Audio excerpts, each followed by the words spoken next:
কিছু বলার নেই। এটা একটা নোংরা একটা রাজনীতি চলছে। তাদের পায়ের তলায় মাটি সরে গেছে, তারা জেনে গেছে যে আমরা চুচুড়া বিধানসভা থেকে একদম হাঁটছি, সেই জন্য ওরা ভয় পেয়ে এগুলো নোংরামো রাজনীতি করছে। চুচুড়াতে বিগত দিনে দেখা গেছে একাধিক ওয়ার্ডে এরকম পোস্টার ছেড়ার অভিযোগ দেখা গেছিল। পোস্টার ছিটছে যারা, তারা হচ্ছে অসভ্যতামি একটা রাজনীতি করছে। কারণ মানুষের মনে যে জেনে গেছে যে মমতা ব্যানার্জি ছাড়া কেউ নেই। আমরা যাকে মনে প্রাণে যারা জানে যে আমরা কাকে ভোট দেব, তারা ঠিক করে নিয়েছে আমরা কাকে ভোট দেব। পোস্টার ছিঁড়ে ব্যানার ছিঁড়ে কি ভোট যায় মানুষের মন পাওয়া যায়? হ্যাঁ, বিধায়ক সারা দিন 365 দিন মানুষের পাশে থাকে, মানুষের কাজ করে। তার হিংসাপনাই করেছে, কারণ লকেট দেবী বা অন্য যারা দাঁড়িয়েছেন তাদের তো কেউ মানুষ দেখেনি।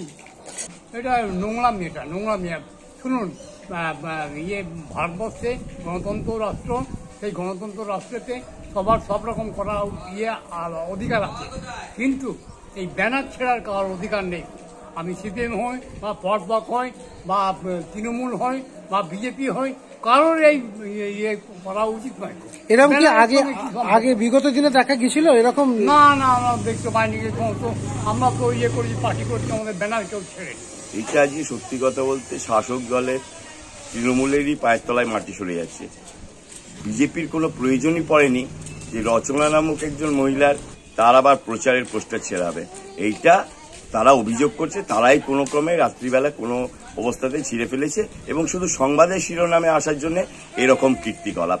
কারণ বিজেপির, ভারতীয় জনতা পার্টির প্রয়োজন পড়ে না যে রচনা বন্দ্যোপাধ্যায়ের পোস্টার ছিঁড়ে সে তাকে প্রচারে বাধা দেবে। এটা সম্পূর্ণভাবে তারাই করেছে। এটা ওদের পায়ের তলা থেকে মাটি সরে যাচ্ছে এবং সেই কারণে এইরকম প্রচারের আলোতে এসে সাধারণ মানুষের কাছে সহানুভূতি লাভ।